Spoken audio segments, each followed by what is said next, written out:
आज का हमारा चैप्टर है linear equation in one variable. Linear equation क्या होता है, ठीक है, और linear equation in one variable किसे कहते हैं और इसको सॉल्व कैसे करते हैं, इस वीडियो में हम लोग सीखेंगे। सबसे पहले जान लेते हैं कि अलजेब्रिक एक्सप्रेशन क्या होता है। अलजेब्रिक एक्सप्रेशन किसे कहते हैं।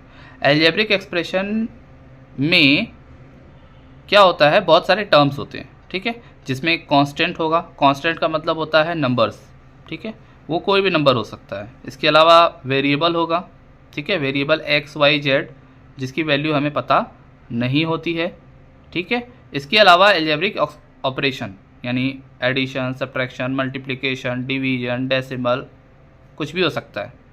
समझ में आ रही बात। यानी एक ऐसा एक्सप्रेशन जिसमें कांस्टेंट हो, वेरिएबल हो और अलजेब्रिक ऑपरेशन हो, उसे हम अलजेब्रिक एक्सप्रेशन कहते हैं। यहाँ पे आपको एग्जांपल दिया गया ना, 3x² - 4x। इसका मतलब क्या है कि यहाँ पर 3x² एक टर्म है, 4x जो है दूसरा टर्म है, और इसमें दो टर्म है इस एक्सप्रेशन में। और इसमें जो कांस्टेंट है यहाँ पर जो न्यूमेरिकल वैल्यू है वो 3 है, और वेरिएबल आपका x² है, ठीक है। तो इस तरीके से इसको समझना है। इसके अलावा लीनियर इक्वेशन किसे कहते हैं या इक्वेशन किसे कहते हैं वो जान लेते हैं। इक्वेशन एक ऐसा एक्सप्रेशन होता है जिसमें इक्वल का साइन लगा हो। अब जैसे यहाँ पे देखिए इक्वल का साइन नहीं लगा है, बस लिखा हुआ है 3x² - 4x। अगर यही लिखा होता 3x² - 4x = 0 तो उसे हम इक्वेशन कहते हैं। इक्वेशन क्या है, एक ऐसा एक्सप्रेशन जिसमें इक्वल का साइन लगा हो। नेक्स्ट है लीनियर इक्वेशन। अब लीनियर इक्वेशन क्या है। लीनियर इक्वेशन भी एक इक्वेशन होता है जिसमें इक्वल का साइन होता है और एक एक्सप्रेशन होता है, लेकिन उस एक्सप्रेशन में जो वेरिएबल होगा, उसकी पावर कितनी होनी चाहिए, 1। जैसे कि यहाँ पर मैंने जो एग्जांपल लिया था 3x² - 4x = 0, ये इक्वेशन तो है लेकिन लीनियर नहीं है, बिकॉज इसका जो वेरिएबल है उसका पावर 2 है। समझ रहे हो। तो ये 3 डेफिनेशन आपको समझ में आना चाहिए। अलजेब्रिक एक्सप्रेशन क्या है, जिसमें कांस्टेंट हो, वेरिएबल हो, अलजेब्रिक ऑपरेशन हो, ठीक है। इक्वेशन किसे कहते हैं, एक ऐसा अलजेब्रिक एक्सप्रेशन जिसमें इक्वल का साइन हो, ठीक है। लीनियर इक्वेशन उसे कहेंगे जिसमें वेरिएबल का पावर 1 हो। अगर पावर 2 है, 3 है, तो उसे लीनियर इक्वेशन नहीं कहेंगे, ठीक। लीनियर इक्वेशन इसका एग्जाम्पल जैसे कि हो गया 4x + 5 = 0। अब देखो यहाँ पे इक्वल का साइन है यानी इक्वेशन भी है, और वेरिएबल भी लिखा हुआ है, और इस वेरिएबल की पावर कितनी है, 1, यानी ये एक लीनियर इक्वेशन है। लेकिन अगर इस तरीके से लिखा होता 4x + 5 = 0, तो ये इक्वेशन तो है बट लीनियर इक्वेशन नहीं है। तो लीनियर इक्वेशन किसे कहेंगे, जिसमें वेरिएबल का पावर 1 हो। अब इसको सॉल्व करना हमें सीखना है। अब किसी लीनियर इक्वेशन को सॉल्व करने के लिए 2-3 रूल्स को फॉलो करना पड़ता है, ठीक है। सबसे पहला रूल ये है कि अगर कोई लीनियर इक्वेशन दिया गया है, ठीक है, जैसे कि यहाँ पर यही मैं ले लेता हूँ 4x + 5 = 0, इसको सॉल्व करना है। तो इसमें पहला चीज़ ये है कि हमें नंबर को दूसरी तरफ लेके जाना है। यानी यहाँ पर देखोगे तो आप इक्वल का साइन है, तो इक्वल के साइन लगने से ये 2 पार्ट्स में डिवाइड हो जाता है, एक लेफ्ट हैंड साइड और एक राइट हैंड साइड। अब हमें नंबर्स जो हैं, जो कांस्टेंट है, उनको दूसरी तरफ लेकर जाना है और वेरिएबल को लेफ्ट हैंड साइड में छोड़ना है। उसके लिए 2-3 चीज़ों का ध्यान रखना है। जैसे कि अगर कोई नंबर एडिशन में है और वो दूसरी तरफ जाएगा तो उसकी साइन चेंज हो जाएगी। मल्टीप्लिकेशन में कोई नंबर है और वो दूसरी तरफ जाएगा तो वो दूसरी तरफ डिवीज़न में चला जाएगा। और अगर डिवीज़न में है और दूसरी तरफ ट्रांसफ़र करेंगे तो वो मल्टीप्लिकेशन में जाएगा।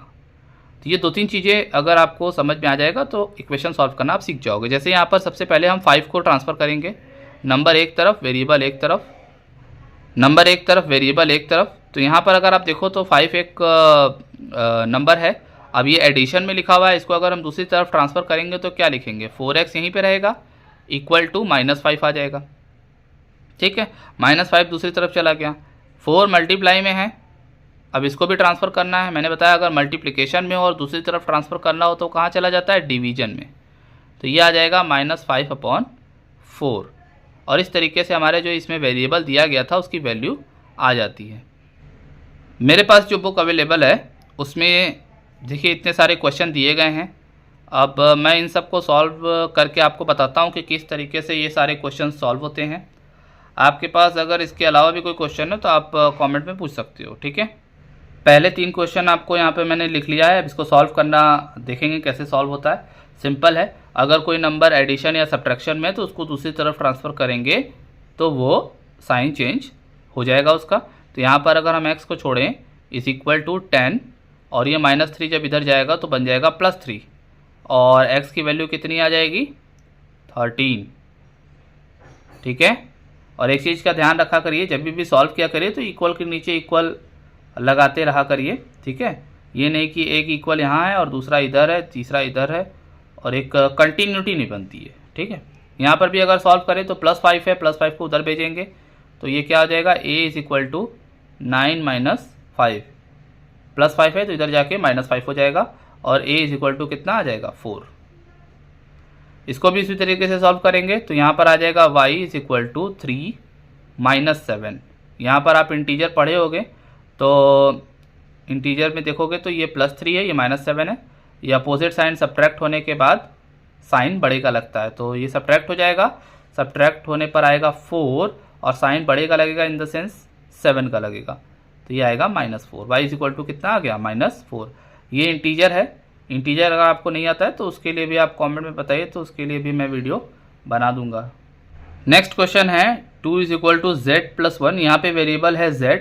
अब z की वैल्यू निकालनी है तो मैंने बताया था z एक तरफ करना है, यानी वेरिएबल एक तरफ और नंबर एक तरफ। तो 2 को इधर ही रहने देंगे और 1 को इधर ट्रांसफ़र कर देंगे तो ये +1 है और ये जब दूसरी साइड जाता है तो इसकी साइन चेंज हो जाती है और ये आ जाएगा 2 - 1 इज इक्वल टू z और 2 में से 1 जाता है तो 1 आता है, यानी z की वैल्यू कितनी आ जाएगी 1, ठीक है। यहाँ पर लिखा है 5x इज इक्वल टू 12। तो ये जो 5 है ये एडिशन में नहीं है, मल्टीप्लिकेशन में है और मल्टीप्लिकेशन में कोई नंबर होता है तो वो कहाँ जाता है डिवाइड में। तो यहाँ से अगर x की वैल्यू निकालनी हो तो 5 जो है डिवाइड में चला जाएगा और आ जाएगा 12/5। अब 12 में 5 से डिवाइड होगा नहीं, ठीक है, होगा तो डेसिमल में होगा तो इसी तरीके से छोड़ देंगे। यहाँ पर देखिए a/5 है, 5 जो है यहाँ पर जैसे यहाँ 5 मल्टीप्लाई में था, यहाँ 5 डिवाइड में है। मल्टीप्लाई में था तो ट्रांसफ़र किए तो डिवाइड में चला गया, डिवाइड में है और ट्रांसफ़र करेंगे तो मल्टीप्लाई में चला जाएगा। तो ये क्या आ जाएगा a इज इक्वल टू 2 × 5 और a इज इक्वल टू कितना आ जाएगा 10। क्लियर है? अगर कोई क्वेश्चन में डाउट रह जाएगा तो आप कमेंट में बोलिएगा। यहाँ पर देखिए 3x/5 है तो सबसे पहले क्या करेंगे, जो डिवाइड में है उसको ट्रांसफ़र करेंगे। 5 डिवाइड में है तो ट्रांसफ़र होके क्या हो जाएगा 3x इज इक्वल टू 15 × 5, ठीक। और 3 अब मल्टीप्लाई में, अब इसको ट्रांसफ़र करना है। मल्टीप्लाई वाला कहाँ जाता है डिवाइड में, मल्टीप्लाई वाला कहाँ जाता है डिवाइड में और डिवाइड वाला कहाँ जाता है मल्टीप्लाई में। देख रहे हो, डिवाइड वाला मल्टीप्लाई में और मल्टीप्लाई वाला डिवाइड में। तो यहाँ से हो जाएगा x इज इक्वल टू 15 × 5 = 75/3 और 75 में 3 से डिवाइड करेंगे तो कितना आ जाएगा 25, ठीक है। नेक्स्ट क्वेश्चन देखिए, नंबर एक तरफ वेरिएबल एक तरफ। यहाँ पर देखोगे तो जो नंबर्स दिए गए हैं वो फ्रैक्शन में है, जैसे कि यहाँ 8/5 है और यहाँ 2/5 है। तो अब 2/5 एक फ्रैक्शन है तो इस पूरे फ्रैक्शन को उठाकर इस तरफ ले आएंगे और वही रूल जब एडिशन में या सब्ट्रैक्शन में हो तो उधर जाने पर साइन चेंज हो जाती है। तो x यहीं पे रहेगा, 8/5 अपनी जगह पे रहेगा और 2/5 जब इधर आएगा तो ये बन जाएगा -2/5, ठीक है। इसको सॉल्व करना आपको आता होगा, नहीं आता है तो फ्रैक्शन का एडिशन सब्ट्रैक्शन मल्टीप्लिकेशन नहीं आता है तो आप कमेंट में बताएंगे तो फ्रैक्शन कैसे ऐड सब्ट्रैक्ट करते हैं वो भी सिखा दिया जाएगा। इसको सब्ट्रैक्ट करने के लिए 5 और 5 का एलसीएम लेंगे तो 5 ही आएगा, ठीक है। ये लाइक है तो इसको सब्ट्रैक्ट करना ईजी है, अनलाइक होते हैं तो वहाँ पर एलसीएम लेना पड़ता है। तो ये आ जाएगा 8 - 2, ठीक है। तो x की जो फाइनल वैल्यू आ गई वो आ गया 6/5 और इसको चाहो तो मिक्स्ड में भी चेंज कर सकते हो क्योंकि ये इम्प्रॉपर फ्रैक्शन है। मिक्स्ड में चेंज करेंगे तो आ जाएगा 1 होल सम 1/5। क्लियर है? नेक्स्ट अगर आप देखो तो ये लिखा हुआ है t/1.2 इज इक्वल टू 1.5, बिल्कुल इस जैसा है। डिवाइड में 5 था मल्टीप्लाई में चला गया, यहाँ पे भी डिवाइड में 1.2 है वो मल्टीप्लाई में चला जाएगा। t इज इक्वल टू आ जाएगा 1.5 × 1.2। अब इसका मल्टीप्लाई कर देंगे तो मल्टीप्लाई करने पे आ जाएगा 1.80, या 1.8 भी हम बोल सकते हैं। ठीक है, नेक्स्ट क्वेश्चन है आपका 3 whole 3/4 minus 2x is equal to 3/2। अब इसको सॉल्व करने के लिए भी वही सब रूल फॉलो करना है। ये फ्रैक्शन है, इसको उठाकर इस तरफ ले आएंगे और वेरिएबल को यहीं पर रहने देंगे, तो यानी -2x यहीं पे रहेगा, इज इक्वल टू 3/2 अपनी जगह पे रहेगा, और 3 होल 3/4 प्लस में है यहाँ पर, तो इधर आ जाएगा तो माइनस में आ जाएगा, -3 होल 3/4। अब इसको सॉल्व करना है आपको। ठीक है, 3/2 रहेगा और इसको इम्प्रॉपर में चेंज करेंगे तो 4 3 जा 12, 12 प्लस 3 15/4 आ जाएगा। अब देखिए यहाँ पे सब्ट्रैक्ट करना है, यहाँ पे सब्ट्रैक्ट करना है। अब आपको तो कैसे करेंगे, यहाँ पे लाइक फ्रैक्शन तो है नहीं, तो एलसीएम लेना पड़ेगा। 2 और 4 का एलसीएम लेंगे तो यहाँ 4 आ जाएगा। 2 से 4 में डिवाइड करते हैं तो 2 आता है, 2 से ऊपर मल्टीप्लाई करने पे 6 आ जाएगा। 4 से 4 में डिवाइड करने पे 1 आता है, 1 से ऊपर मल्टीप्लाई कर दिए तो 15 आ गया। फिर आ गया -2x इज इक्वल टू, इसको सब्ट्रैक्ट करेंगे, सब्ट्रैक्ट करना आपको आता होगा, इंटीजर है, -9/4 आएगा। कितना आएगा, -9/4।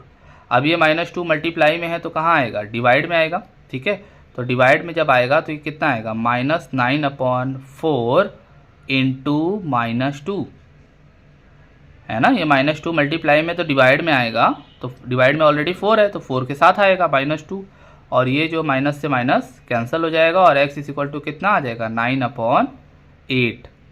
तो ये आपका हो जाएगा सोल्यूशन।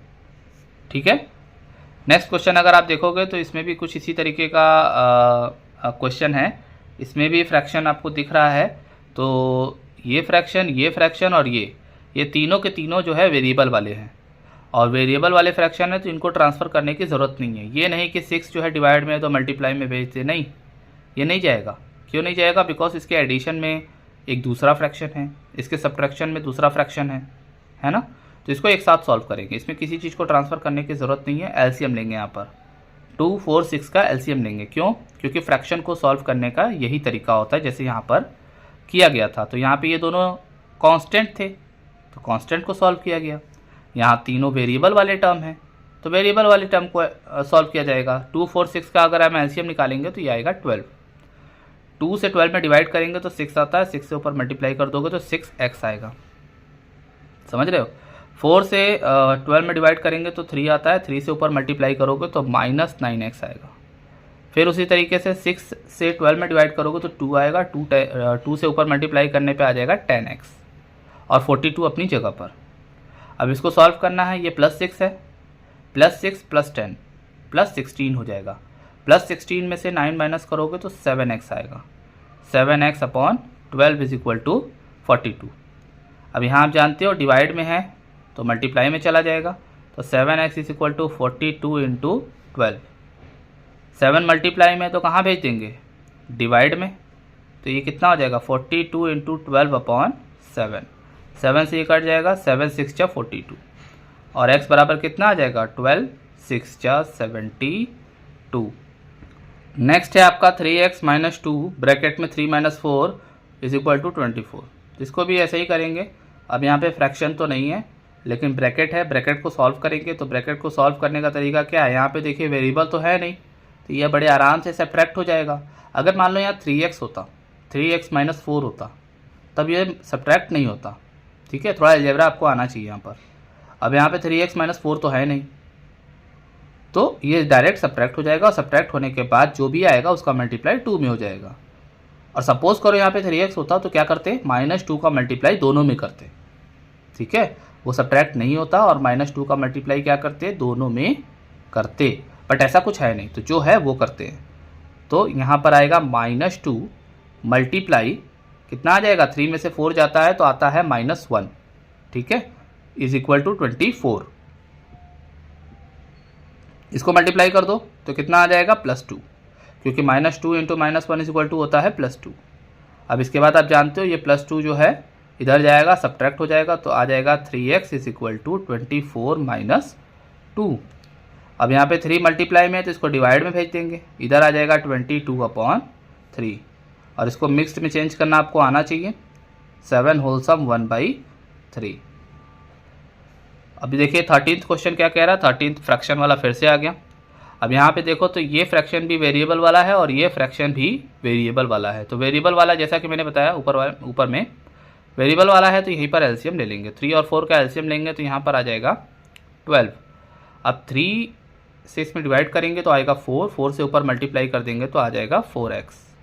अब यहाँ पे थोड़ा सा ध्यान देने वाली बात है कि 4 से 12 में डिवाइड करेंगे तो आएगा 3। 3 से मल्टीप्लाई करना है दोनों में, क्योंकि ये किसके अपॉन में है 5 - 2x के। तो जब भी 4 से 12 में डिवाइड किया तो 3 आया और 3 का मल्टीप्लाई हम करेंगे इन दोनों में। साथ में यहाँ पे देखिए माइनस है, थोड़ा सा यहाँ पे 2 चीज़ों का ध्यान देना है कि 3 से इसमें डिवाइड किया, सॉरी 4 से डिवाइड किया तो 3 आया, 3 से तो दोनों में मल्टीप्लाई करेंगे ही, साथ में माइनस से भी मल्टीप्लाई होगा। क्यों? क्योंकि यहाँ माइनस है। तो एक तरह से देखा जाए तो -3 से दोनों में मल्टीप्लाई करेंगे। तो अगर 3 से इसमें मल्टीप्लाई करेंगे तो कितना आएगा -15, और 3 से इसमें मल्टीप्लाई करेंगे तो 6 आएगा, और माइनस से मल्टीप्लाई करेंगे तो +6 आएगा, तो +6 आएगा। ये बात आप लोगों को थोड़ा सा ये समझने वाली बात है कि यहाँ पे माइनस से भी मल्टीप्लाई हो रहा है और 3 से भी मल्टीप्लाई हो रहा है। ठीक है, अब 4x और 6x ये वेरिएबल है तो 4 + 6 कितना होता है 10x - 15/12 बराबर 10/3। अब यहाँ पे क्रॉस मल्टीप्लाई करेंगे। क्रॉस मल्टीप्लाई किसे कहते हैं? जैसे कि 3 है यहाँ पर, ठीक है, अब 3 है तो इसका मल्टीप्लाई इसमें करेंगे और 12 है तो इसका मल्टीप्लाई इसमें करेंगे। 3 का मल्टीप्लाई अगर हम इसमें करेंगे तो कितना आ जाएगा ये 30x - 45, और 12 का मल्टीप्लाई इसमें करेंगे तो 120। क्रॉस मल्टीप्लाई समझे? 3 का मल्टीप्लाई इधर और 12 का मल्टीप्लाई इधर। 3 का मल्टीप्लाई इधर किए दोनों में तो ये आ गया, 12 का मल्टीप्लाई किए इसमें तो ये आ गया। अब इसमें आप जानते हो -45 को ट्रांसफ़र करेंगे तो कितना आ जाएगा 30x बराबर 120 + 45, क्योंकि साइन चेंज हो जाता है। अब ये आ जाएगा 145, और 30 यहाँ पे मल्टीप्लाई में है तो कहाँ चला जाएगा डिवाइड में, तो ये आ जाएगा 145/30। अब इन दोनों को अगर हम कट करें 5 के टेबल से तो कितना आ जाएगा